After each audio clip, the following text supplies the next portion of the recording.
joining me tomorrow. Every day is a piece of the puzzle.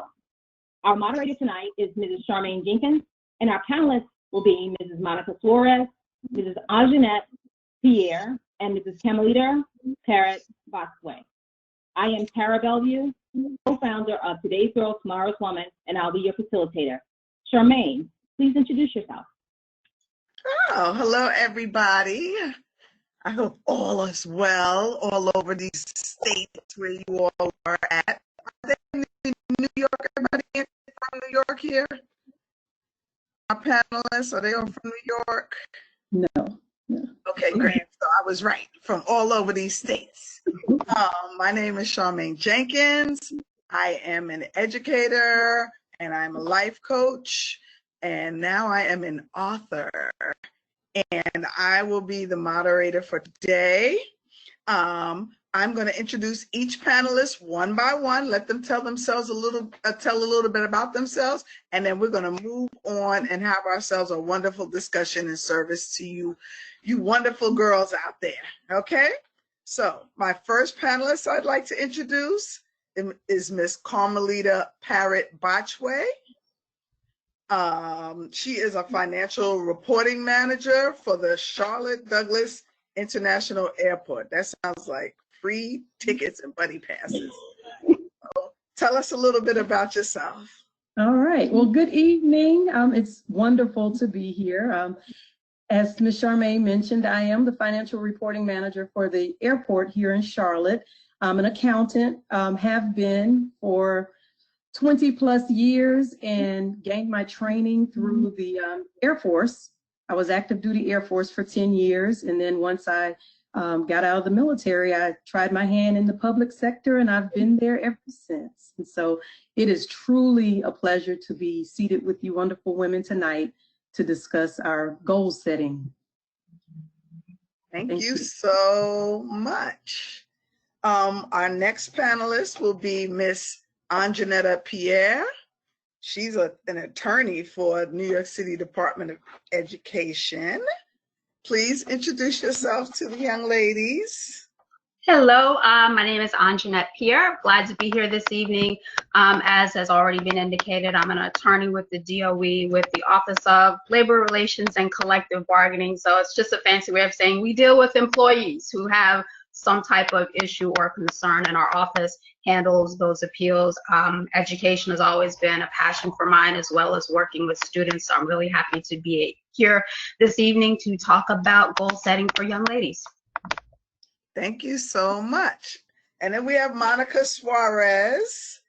And from what I understand, Monica went through this program as well.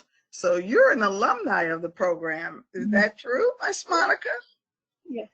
Yes, I am. Good evening, my lovely, lovely ladies. So yes, I am an alumni of this program, a little bit over 10 years, and I am a social worker. So I work out of an outpatient mental health clinic, and I work on the side, and I do a lot of volunteer work with NAF and working with the young kids today in public speaking as well. Oh, thank you. So as you all can see, we put together some amazing women for you all.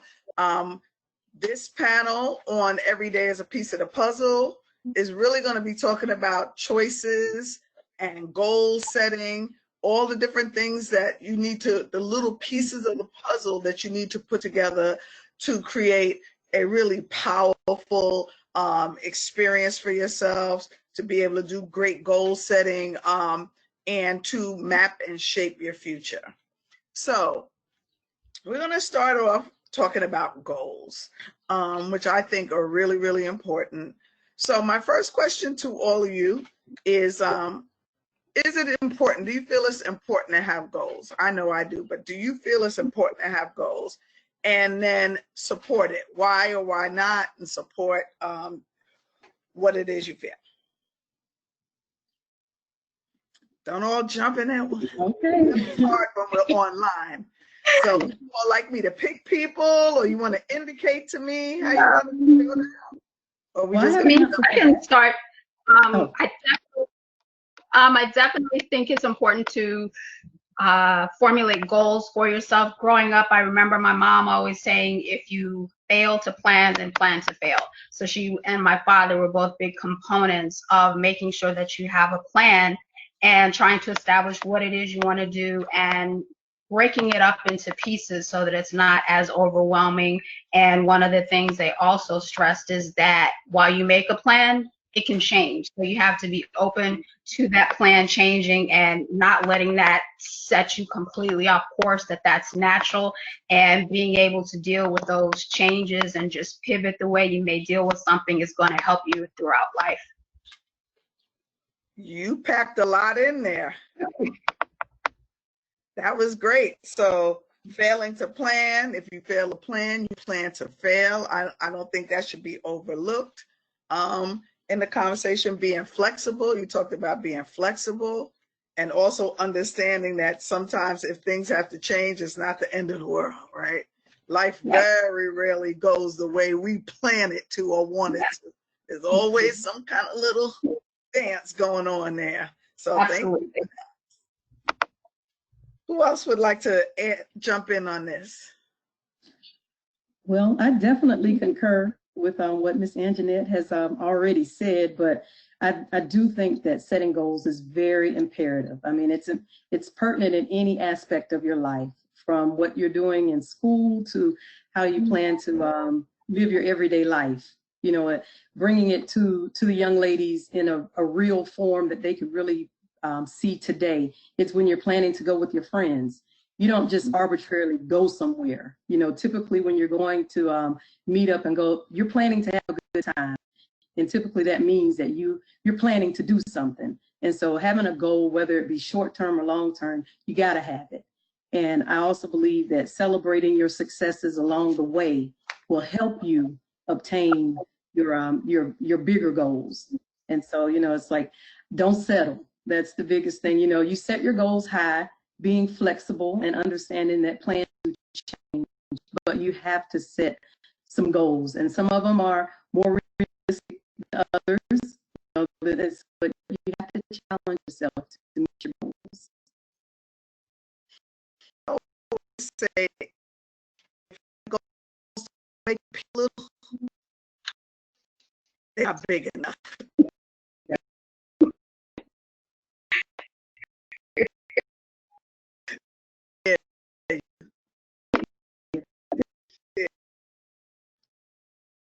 But you said something important about celebrating along the way, right?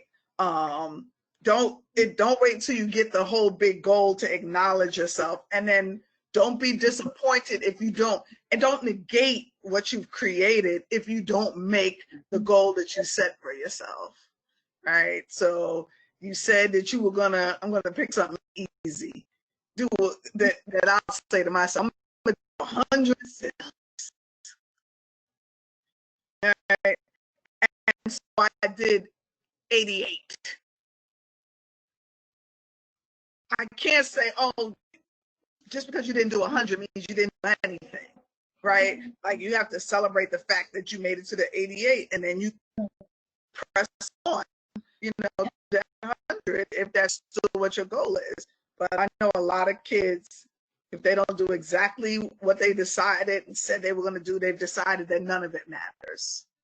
So I think that was a really important point. Miss Monica, your thoughts? Yes, no, I agree with everything that's being said. It's amazing to hear. And yes, celebrating your goals, it's really important. And just having a goal, even if it's the smallest thing, like waking up in the morning. I woke up this morning and I put on clean clothes. The simplest things, it's celebrating like the smallest thing. I woke up this morning, I had a cup of coffee, and it was just the way I like it. It's little things that easily help you get to the grand goal. And whatever your grand goal, and no goal is ever set in stone. You can always modify it, you could always change it. And along with celebrating, you know, the successes, but also celebrate the loss, right? Okay, I didn't get to where I wanted to go to, but that's okay. And I'm gonna learn from that to get to where I wanna be, right? Because sometimes when we have a goal, you know, and we reach it, we don't really sit back and look at the struggle. We're like, okay, we did it, on to the next. And we truly learn when we make a mistake, where we don't get to reach a certain goal. So just being able and being okay, like, okay, again, I didn't do the full 100 sit-ups. I did 88. Great. Now tomorrow, maybe I could do an extra 10 so I can reach to that 100. Yeah, I like acronyms. That's my little thing.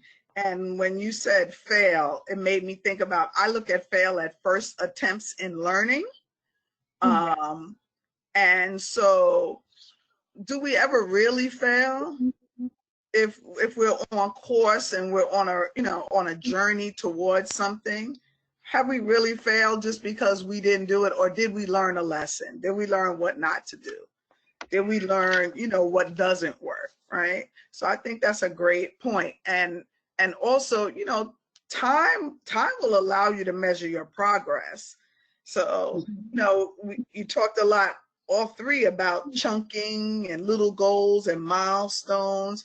And I think sometimes when you're younger, and even when you get older, sometimes if you're like, if I don't do it in 6 months, a year, then it's never going to happen, or I suck, or whatever.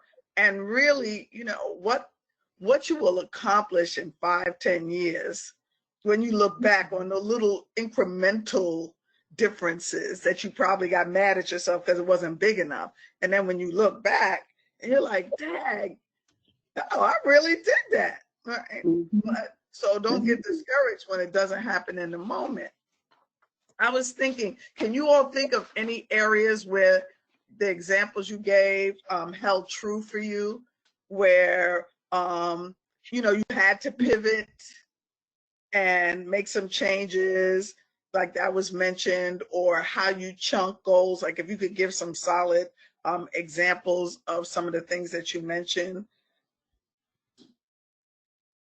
Well, I have a very recent experience that I could share real briefly.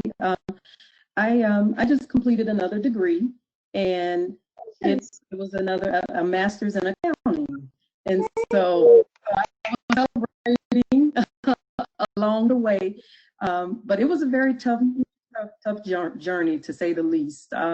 But the way I kind of broke it down incrementally was celebrating a class. So the classes were 8 weeks long, and so every week, I'm a check person, so I checked off every week that I completed. So I got 1 week closer to the end of that particular class, which also reduced how many more classes that I needed to complete. So week 4 of 8 of one class, and then, when I finished that class, I was like, okay, now I have 10 classes left. And so I just, checked them off, checked the list off. And so at one point I had to double up. That's where flexibility had to be key. Because I really I had a goal of finishing in December, no matter what, that was my goal. But then I realized that I needed to take an additional course. And so I had to double up one term. And so I had to be flexible, had to just be ready to take on the extra responsibility, and working a full-time job and maintaining a household and all of that. I just kind of sacrificed some other things for those 8 weeks to obtain that goal. And so I finished on time on my goal date. On your schedule. And now, I'm free. I'm getting ready to start school in September, so I'm going to take that strategy with me. Yes. I always say the victory's in the strategy. It is. So, I'm going to use that one. Okay, thank you. I would just say I agree a lot with what Monica said about learning from your failures. I remember someone saying once you learn more from your failures than your successes, because once you don't get it, you're like, I'm not going to forget that again. So, I mean, for me, I think one of the biggest things that I learned from is the first time I took the bar exam in Maryland, I didn't pass. And, it was heartbreaking, and I was crushed. And I really remember one evening I was at home thinking about it, and it kind of occurred to me that you have a roof over your head as you're sad about this. You have friends who you can talk to about this. You have a mom and a dad who are healthy and alive who you are able to talk to about this. So no matter how difficult and challenging something may seem, there's usually something positive about that, and you can work through that. And after that, I kind of restructured and said, you know, where was the weakness in terms of that bar exam? And I took a writing course, and that seemed to be the difference, and I passed it the next time. But, you know, if I'd stayed in that, oh, woe is me, you know, I might still be stuck there. So, you know, I would say that it's fine to feel sad and down for a few moments. That's normal. We're all human, and you should let yourself feel that, but don't get stuck in it and realize that it will get better. Yeah, that's great. I think a lot of kids and a lot of adults, I'm not going to even say that, young ladies, today's girl and tomorrow's woman, sometimes judge ourselves by our failures.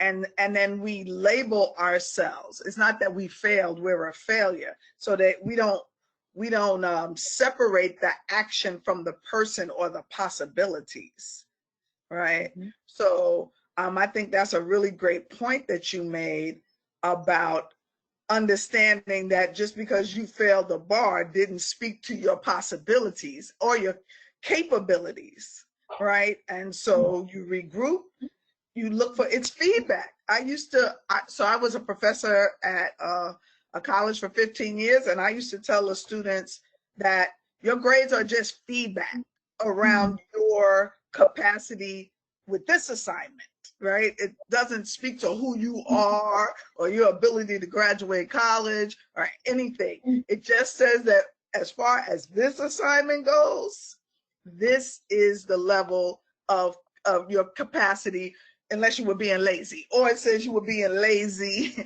and you didn't study or whatever, right. But it doesn't tell you anything about who you are, right? So I think that's important what you said, that you didn't attach that to what was possible for you. Because I know people, once they fail once, they're like, forget it.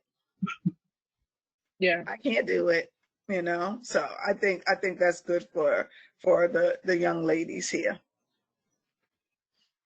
Ms. Monica, what you have to say? Yes. Oh no, I love hearing all these things because like I went through it with graduate school. Like I was like, oh, I don't know if I could do this. Like, and I set that goal for myself and I accomplished it. Same with my licensing exam. I failed the first time and I was like, oh my gosh, I'm a terrible human being. Like, did I not learn anything in school? But then I was able to kind of readjust. But like one thing that, my current goal actually is to compete in powerlifting in November. And with everything that happened with COVID, part of it was like, I was like, oh, I can't. And in the back of my mind, I was like, yes, you can. And also for me doing it as a woman, like my goal is like, as a woman, I want to show that being strong is beautiful. You don't necessarily need to be thin to be beautiful. Like you can have muscles and muscles are beautiful. And it's about that internal strength. And that is my current personal goal. And I have small steps in between all of it, just being able to like, okay, powerlifting is a strong man sport. It said strong man. That is not who I am. I'm not a man, I'm a woman, and I embrace it. And I embrace lifting, and just kind of setting that small little goal for myself. It's like, okay, I'm going to try to reach my numbers. Or even if I can't, like my doctors told me you can't lift because you have these issues and that issues. And I'm proving myself wrong because I know I can. A doctor might say no, but I know I can. And just challenging myself, even if it's like, I don't want to do it today, I don't feel well, I have a migraine, even if it's just still showing up and being present and not letting the no's that the world is kind of telling you or society's telling you to stop you from reaching your goal. It's not pretty for a woman to lift, but for me, I don't care. I find it beautiful. And like, I'm going to defy the odds as well. I love it. I think that's an important message, particularly since we're talking to young ladies, because the world will pigeonhole us. And particularly if they're minority young ladies, there's so many people who have tried to define what we can do, right? Separately and intersectionally, what's possible, what you should do, what you can't. And there's not many things that could bar our ability to at least try to do something, right? Like nobody gets to tell us what we get to do. Right. Right. And to that, has anybody else ever had somebody tell them what they can't do or what they shouldn't do? Yes. Always. Can you share? Ms. Kamalita? Sure. Going back to when I got ready to join the military, the Air Force, people didn't really think that I was cut out for the military, so to speak, just by virtue of my personality at the time. They were like, I don't know, the military is going to be kind of tough for you. But I was determined to go on and do something different. And so I strategized. I set a goal of going in with a financial management career field. So when I enlisted in the military, that particular career field was not open. So I went into delayed enlistment for about 3 months and waited until a position became open. And then I went on to basic training at my tech school and was placed at my first duty assignment. But joining the Air Force was one of the greatest decisions that I could have ever made. It really shaped my life, from high school though. I mean, it even when I was in high school, I didn't really think about the military, but after I got out and went to college for a little while, that wasn't working out in the sense of in the traditional sense. So I needed another opportunity. And I set a goal to join the military, and I did that, served honorably, was able to complete my education. And so, I mean, it worked for me. And it all boiled down to setting goals. Go ahead. You're going to say something? Just in terms of being told that you can't do something in high school, I was interested in playing tennis, and there was not a girls' tennis team. So I said, can I play on the boys' team? And, at first it was like, are you sure you're a girl? Do you want to play with the boys? And I was like, yes. And, I played. So I think it established the idea that just because something isn't exactly the way you planned that it would be, is that you can still make the best of this.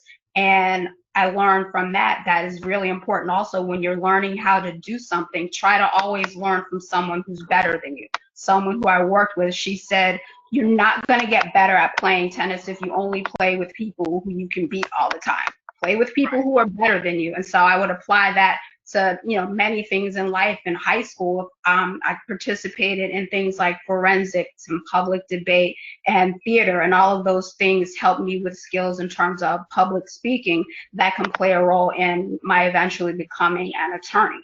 So. You must have been reading my mind. I was going to ask that. What are some of your high school goals or challenges that shaped your current professional choices? So you kind of segued us into that. Appreciate it. Of course. So are there any goals that you had or challenges in high school that shaped your current professional choices? I know for me, so I've had a million lives. So I was a hairstylist for 30 years. And so, I worked my way through undergrad, grad school, did a bunch of stuff doing hair, and I always wanted to be a hairstylist. And I know, talk about something that nobody wants. Nobody's mother wants to hear their kids say, I want to be a hairdresser. That's what it was back then, a hairdresser. All right. And so, even having the resolve to go through with what I wanted to do in spite of what other people wanted me to do. Like I had to learn that even then in high school, like I get to forge my own path, even if nobody supports it. Mm-hmm. That was something I learned in high school, and just the challenge of like not worrying that I wasn't going to make my mother proud. Mm-hmm. Because I was following what I wanted to do. So, and then, I didn't go to college till I was 21. And I didn't feel no way, but everybody was graduating. I was just starting, but I did it the way I wanted to do it. Mm-hmm. I think you bring up a really good point. See where their high school choices, goals, or challenges help them shape their career now. Even if it like jumped over it, it didn't have to be like a smooth, linear thing, but you can realize now, wow, that experience kind of helped me here or define myself. I definitely can agree to that. I was in high school 10 years ago. I graduated. Me And too. you know, being an alumni and looking back, like I've always been a go-getter, and I didn't like to sit still. I like to do everything, because my mom always told me, you don't know until you try. She always told me, you don't know. I was like, oh, I don't know if I should do it. She's like, just try it. She's like, the worst thing you can live with is with the regret that you didn't do it. So I was involved in hospitality and tourism. I was like, ooh, hotels, I'll learn something. And then I did law, and then I did I did public speaking. I did the swim team. I did all these things that led me to where I am now as a social worker, because I believe that sometimes when we take a path, you have to go through it to figure out what are you going to gain from it. Yes, I didn't go into hospitality, but I gained public speaking skills. I learned, I got an internship, and I used all of that to get into graduate school. I remember reading my personal statement. I was like, wow, I was really busy in high school. I was really busy in college. I was like, dang, I did a lot. But it all led to, and it gives you, and I think Anjanette brought it up, where all these little skills that you pick up throughout high school will eventually lead you to where you are now. I know I love talking to people. I'm an extrovert. I want to be with people. And a lot of the things that I did in high school really led me to where I am now, especially for any of the ladies here that are in New York City schools. There's so many opportunities in DOE schools that can lead you to where you are now, even if it's gaining something, even if it's like the smallest thing, can really help you. I mean, I was a member of the yearbook staff, so we wrote articles about what was happening in the school and participated in different clubs, and you would have to talk about different clubs, and we even had the opportunity to sometimes write about some societal issues. So I think, you know, the fun time that I had working on the yearbook staff, I see that now in terms of when I have to write a brief or write something in a persuasive manner. I remember writing things in high school for the yearbook, or when I would do something for the forensics team and you're performing or speaking a particular poem, and you can't just say, and God stepped out on earth, and that, you know, you've got to project your voice and you've got to speak in an interesting way. And it's the same thing with hearings. If you're giving a trial, you know, you're going to lose a jury if you're very dull and monotonous. You're going to lose your arbitrator. So you have to be able to speak in a way that's persuasive and in a way that's organized. And, you know, high school helped me with that, definitely. I know my first leadership, I was captain of the cheerleaders and a yearbook editor. No, and I realized later those were my first leadership roles. Right? Those were my first team opportunity, like real team opportunities, where we have to work together and we have to look out for each other and be in sync. And it's probably why I'm so loud, but you know, some things seem so trivial. Like, who knew that cheerleading would be something that would shape and mold me in terms of leadership, autonomy, planning, scheduling, teamwork, standards, setting standards for yourself and others, right? I think there's a lot of things that happen in high school that people don't even realize what it's cultivating in them, positive and negative, right? So interesting. Yeah. So let me ask this question, because we've been talking about goals a lot. Does anybody have any formula that they use for goals? Now, you know, SMART goals has always been like a standard, but is there anything that you use in SMART goals? Specific, measurable, attainable, relevant, and time bound is what SMART stands for. So what are some of the things that you keep in mind when setting your goals, both long and short term? Do you use that formula? What's your formula if you have a formula? Well, one of my key components is to write things down. When you write it down and you see it, you visualize it. You know, I want to be the captain of the cheerleading squad. You know, if I write that down, then as I prepare and I do my exercises, I plan and, you know, practice my cheers, you know, that's my goal, so I can see it.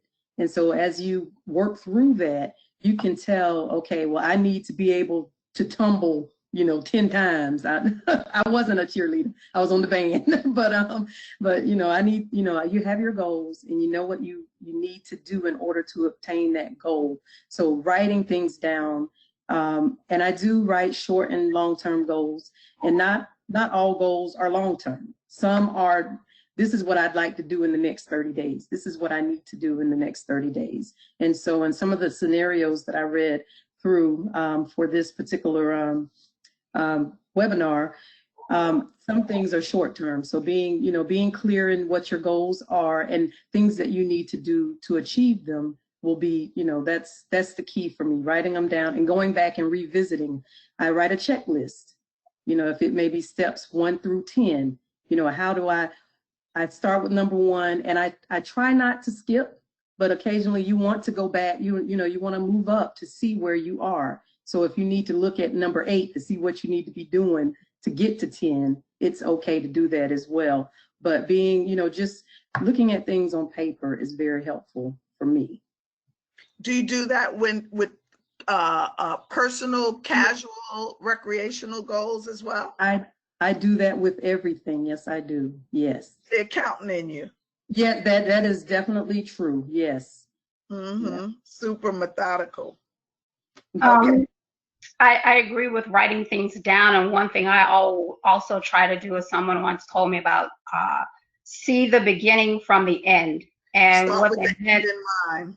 Right. Like, when do you want to have your college application due? If you know that it's due May the 15th, and you know that it takes me, 2 weeks to write something and edit it.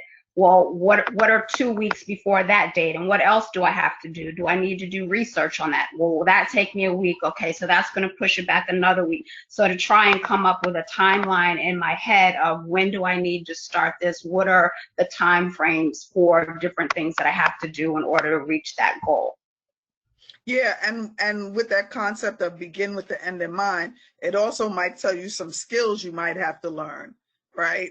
Too. So if this job is going to require, or this assignment or task or goal is going to require this, then I'm going to have to learn how to do that. And in order to do that, I'm going to have to maybe purchase this or enroll in that. And then you can actually work your way backwards if you can't figure out how to work your way forward. Yeah. Mm-hmm. I do both of what was spoken about, but another thing that I do for like the bigger goal, like the dream goal, right? Whether your dream goal is to go to Harvard, I do this a lot with teenagers that I work with. Is I'm really big into arts and crafts, so a dream board and setting it like reasonable, like getting hands on and having it in your room or in a special place where it could be a constant reminder of that's what I'm working towards. So when you wake up in the morning and you don't feel like, going for a run or doing the tumble, you can look at it, but that's what I want. I want to try to get to there. And also encouraging my support system, identifying who I trust in my inner circle, whether it's my mom, family, friends, teachers, guidance counselors, to also hold you accountable and to remind you, because there are going to be moments where you're just like, I can't. And they're going to be like, yes, you can. It takes a village, and I'm a big believer in sometimes, and you can create that village of yours for your goals as well. So to that point, for each goal, is it the same village, or do you find different people to support different goals? I think it depends. I think it really truly depends on what the goal is. Like if your goal is for me, for powerlifting, for example, for powerlifting, my goal, I hold a lot of my gym friends accountable to help me really get through it. But when I was going through like college and professional, I really holded my mom accountable to it. And I was like, okay, I need your help.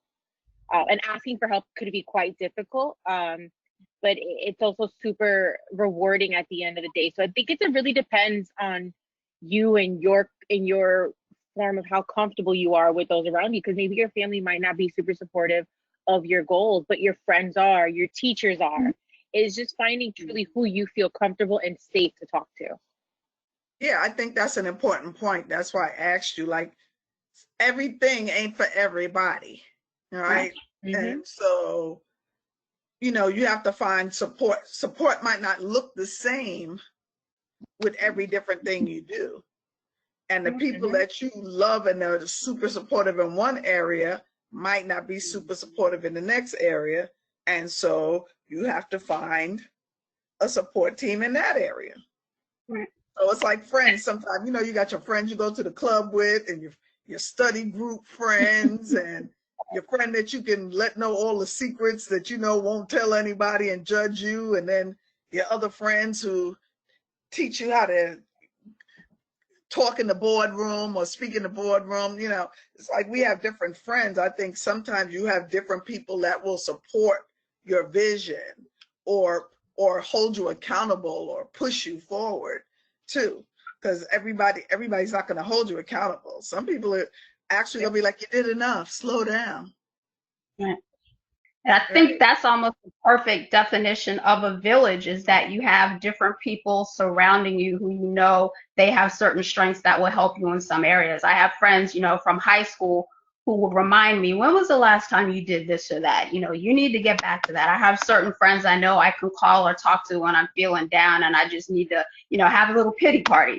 And then there are other friends who I know, all right, that's the person I need to talk to when it's time to get myself back together. Because they're like, all right, stop crying, get over this.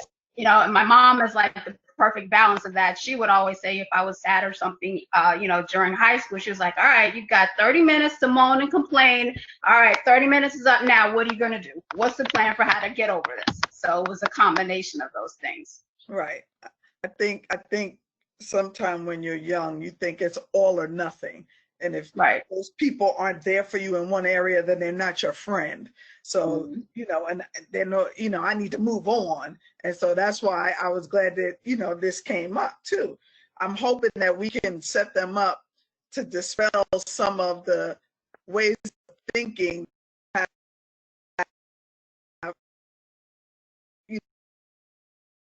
Times when you're younger, you think you know a lot more than you know.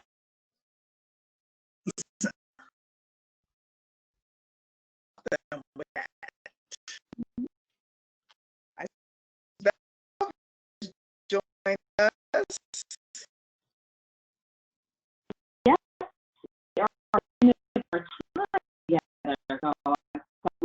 I would show my face to let us know for our closing thoughts. All right. Closing thoughts are that you should say something about your high school experience since you're here, and how the goals and the things that you went through in high school supported you in where you are today. Well, you know, it's absolutely amazing, and all of these sessions are near and dear to my heart. So I can honestly say that the experiences that I had in high school shaped the ability for me to be able to have Today's Girl, Tomorrow's Woman. So for all those that don't know, Today's Girl, Tomorrow's Woman was started because when I was in high school, Camelita and myself, we shared an amazing math teacher, Mrs. Kelly, and she always encouraged us that you're really good. Huh? Y'all knew each other from high school. Yes. We're high school class. Okay, and, so you're an amazing math teacher. Go ahead. Yes, and so she said that, you know, you're really good at math. You should apply yourself. And of course, I'm a people pleaser. I'm a teacher's pet. So I did everything that she said, and I joined the math club. Long story short, math club led to math scholarship, which led to me eventually becoming a mathematics teacher. And I knew that I had a platform that I could share out my experiences. And sometimes people see more in you than you see in yourself. And Mrs. Kelly saw more in me than I saw in myself at that particular time. So I had no aspirations to be a math teacher or to be in education. But through those different twists and turns, I said, let me bring together some amazing women like yourselves to talk to young women while they're in high school, to help them see the potential in themselves and to know that there are going to be many twists and turns that they'll have to go through in order to be successful. So that for me is all those pieces kind of coming together to where I am today. So Today's Girl, Tomorrow's Woman was really based upon challenges that I faced, obstacles that were in my way, but setting a goal for myself and just keep pursuing led me to Today's Girl, Tomorrow's Woman. Thank you for that. Thanks for allowing me to share. Thank you for that. So how many more minutes we have time, keep us, so I can let everybody know how long they have to give their final words? I think that once everybody gets their final words, we can conclude our session. Okay, so I'm going to say a minute each. Okay. Okay, great. I would just say that I was just kind of reflecting on the title of this, pieces of a puzzle. And to me, life is almost like that, because with a puzzle, as you're putting it together, sometimes you can't really see the whole picture. You can't figure out where exactly does this go, but slowly it starts to come together, and then the whole thing does. And to me, life is like that in a lot of ways. In the midst of something, you don't understand why, but later on you realize, oh, that happened, and now I'm able to do this. Coming out of school, I didn't find the job I necessarily wanted, and I ended up working with social services for a while, and I was interested in children, and I got that position, but ultimately ended up with the school system and working there. But teachers and administrators sometimes would have questions about children who were in the child care system, and because I'd worked with social services, I was able to say, oh yes, here's how you read that form, this is what that language right there means, here's the step that you need to take. So that assisted me with that position. But at the time, I was like, but this isn't the job I wanted right now. And it doesn't matter. It's okay. The bigger picture comes together the more you live. So, yeah. Thank you. Miss Monica. I want to definitely agree with what was just said. It's everything flows in its own natural, weird, twisted way. It might be a thunderstorm today in your life, or maybe it's a hurricane or a tsunami, but the rainbow always does come out. Thank you, COVID. Sometimes Miss Rona has to kind of put a stop to you a little bit. And one of the best things that I actually heard yesterday from a client was, I needed the coronavirus to get myself together. And this is a girl like your age, like a lot of the girls here, and it's true. Like sometimes things do happen, and it is all a piece, and it makes no sense. Like if you take a puzzle of 1,000 pieces, and you put it on the table, you just spread it out, you're gonna be like, I don't know. And then little by little, if you take your time, it does come together, and it slowly but surely you start to see the picture, and it's ever evolving. You can put a piece again, it's everything process, and it's being patient with yourself, being patient with goals, being patient with the tsunami, the rain, the snowstorm, Miss Rona, whatever it is, and it always leads you somewhere. And just taking advantage of the pause, taking advantage of the obstacle, and learning from it. Thank you. Come on, Miss Botchway, what you have? All right. Well, I was waiting. I just wanted to make sure you were coming next. Well, everyone has just really said everything that I could say, but I'd just like to encourage everyone not to give up, no matter what your goals are, short term, long term. If don't give up, if you set your goals and you don't achieve them the first time, just continue to try, and then understanding that goals do change. As Tara mentioned, she went on to be a math teacher. It was my goal in life, was because we were math students together. And so we both have that passion for math, and we had that same teacher, Miss Kelly, who put that drive into us and challenged us to do the best that we could. So my mathematical career took me into accounting, by way of the military. And so now, to me, it's come full circle, because at one point I wanted to become an educator. And so now I'm here today, sitting here with you wonderful ladies, and being, a part of a group that, in my profession, we don't have this. And so just to still be connected, and to bring that public sector knowledge, so you can see, okay, I can be an educator outside of the four walls of school.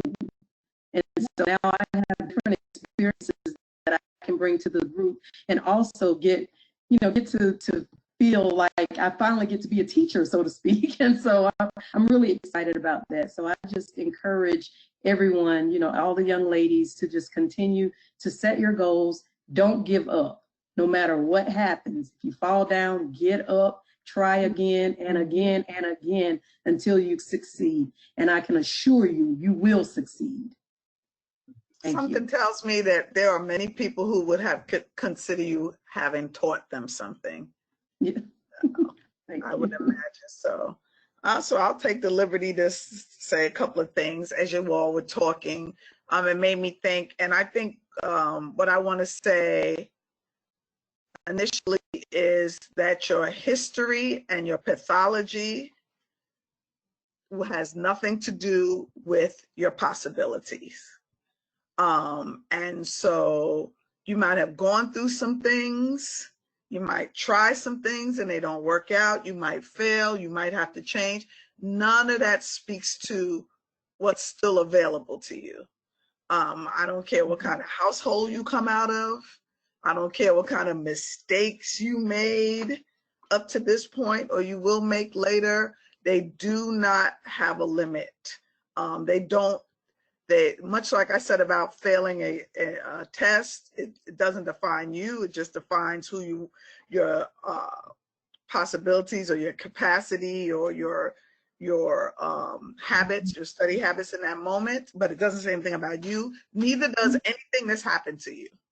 Neither does the home conditions you come from. Neither does the neighborhoods that you live in. The people that you hung around with. I don't care if you got arrested, went to jail, made 5 babies, you know, failed a whole year, got left back, whatever it is, none of that has anything to do with what's possible for you. And I look at myself, there are many times that I thought I was dumb. I think it was just a couple of years ago, I realized I'm actually a lot smarter than I thought I was. And you know, and we can always find evidence to support the good things we say about ourselves, and we can always find evidence and people to support the bad things we say about ourselves. And sometimes we don't even listen when the good things are said, and we're in a commitment to like talk down to ourselves based on something that happened before, right? Failure is a bruise, it's not a scar. It's not going to last forever. It can go away. And to that end, I just want to say, you know, we live life in levels and we reach them in stages. College is another level of education. Careers will have different levels and different stages, and you have to change and will change in all of them. And you just get to keep trying. I'm 193 years old, getting ready to go back to school, right? So you get to keep trying. When you find out new things about yourself, it will propel you to do new things with that knowledge of self. So I can't see any of y'all, but I know that if you're in this program, that means that you thought enough of yourself to want to cultivate different pieces of yourself. So you're already on the road to becoming the woman and the women that we have become. We were just like you all. Just like you all. That's why we didn't bring our mothers on here. Right? So. Charmaine, before we end, I would like to say something. Certainly. I would just like to add, you guys have given so much great insight for the young people that we serve. And I would also like to say to everyone, I know that we're in a challenging time during COVID-19, but I would say to you, along with the other ladies on this panel, please don't give up. There's light at the end of the tunnel. And also, it's okay to say I need help. It's okay to identify a mentor and someone to help you get through this process. If you have goals that you feel that you may need some more support in attaining, it's okay to reach out to someone to say I need help. So I just would like to share those thoughts as well. We appreciate that. Thank you for that. Thank you. Caruana, have the last word. Thank you so very much. I appreciate all of you women of today and all that you are doing for not only yourselves and your families, but for your community, because I know each and every one of you are giving back and reaching back to support them. And for the young ladies that are watching, you are today's girl, but you will be tomorrow's woman, and we look forward to what you will do for the next generation that follows you. So thank you very much, and have a wonderful evening. Thank you, ladies. Bye. Thank you. Thank you.